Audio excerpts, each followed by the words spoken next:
What is up, guys? James here from the Light of Riga YouTube channel, and today I want to share a spread with you. I call this the month ahead spread, and I created it because I get a lot of questions from people asking me what to expect in the next month. So I wanted to have an easy to understand, simplistic, short spread that really gives you a glimpse into what to expect in the next 30 days. And this is an 8-card spread, and I will show you the spread right now. First, what I'm going to do is I'm going to do a sample reading for myself. I'm going to read for myself in the next month ahead. So I'm going to be using the Llewellyn Classic Tarot, which I got right in front of me, and we're going to ask the cards, what can I expect in the next month? Okay, this is an 8-card spread that I'll show you how I lay it out, and I'll explain what each card means within the reading. I'll try to go pretty quickly, and I do read it in a different order than I lay out the cards, but you can lay it out however you feel like laying it out. It's up to you entirely. You know, if you want to add on to anything or subtract any cards, it's totally up to you. Tarot is a very creative process. You can create any spread that you want to create, and it'll help you to grow as a tarot reader, trust me. So I encourage you guys to get creative with your own spreads. So let me just shuffle a few more times. Get centered and ask the question, what can I expect in the next month? Alright, let's cut the deck. Put that aside.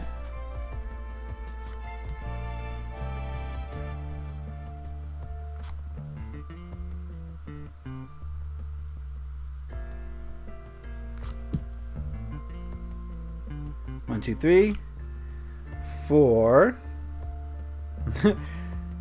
5, 6,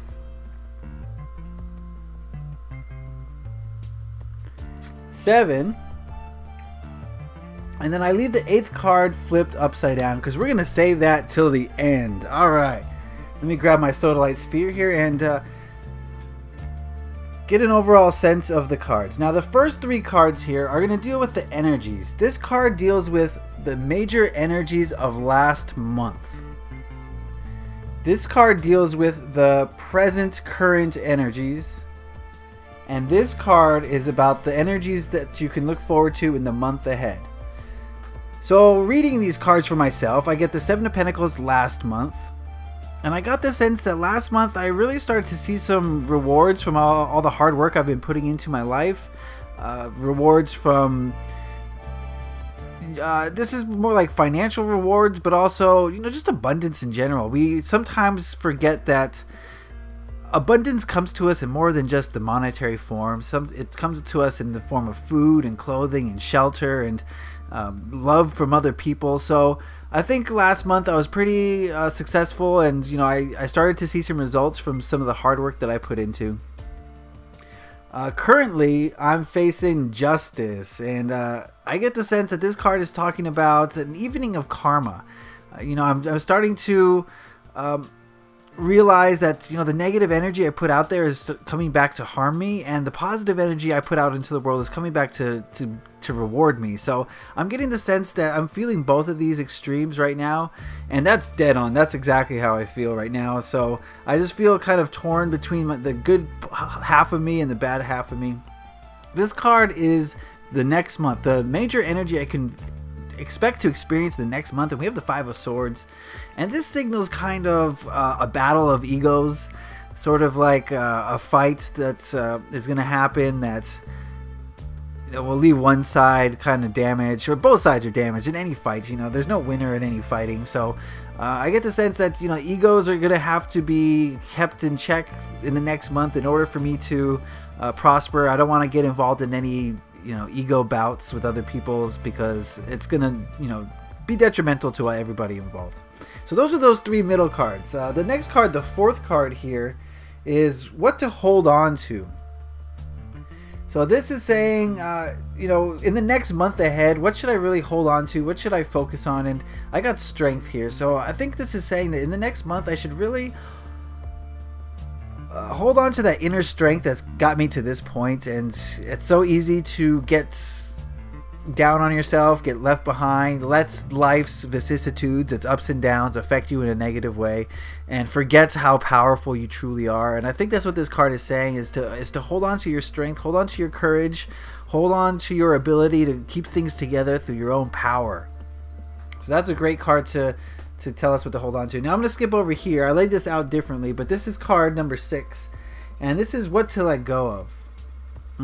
A 5 of Cups. This card is telling me to let go of a focus on the negative emotions. You know, those negative emotions stand out so much more than the positive ones, right? Anytime there's negativity, it always stands out so much more than the positive. And it's so easy to focus on the negative and ignore the positive, because the negative is just in your face and the positive is sort of like in the background. But this is telling me to let go of that intense urge to just focus on negativity, because it's going to start a downward spiral that's not going to be good for anybody. Okay, so that's what it's saying, that in the next month that I should let go of. I should let go of that focus on the negative aspects of things. This card here is the biggest hurdle I will face in the next month, and we've got the Queen of Swords. This card is telling me that my biggest issue in the next month is going to be keeping my ego in check. Though I have the best, highest intentions, it doesn't come across that way to other people. And in order to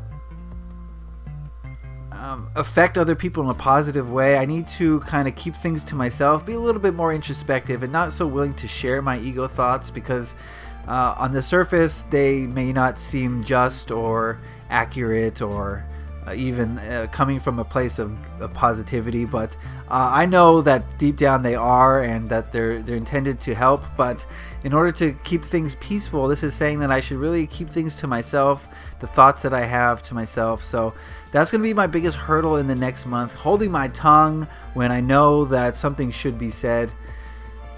Alright, so that's going to be a hurdle for me in the next month. And then down here, this is the people around you, the energy of the people around you.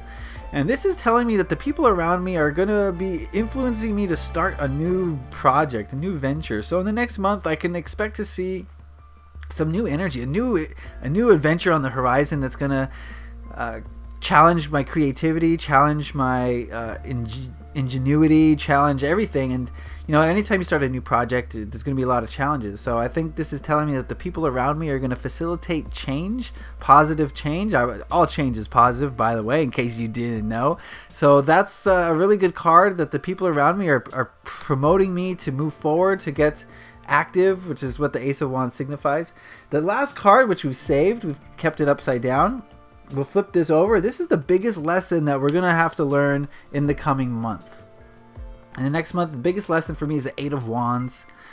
And I think the biggest lesson that I have to take away from the next month is that it's time to put energy in motion. It's time to take action. It's time to stop sitting on the sidelines, you know, wondering if I'm good enough, wondering if I'm going to make a mistake, and start just putting in action and seeing where it leads me.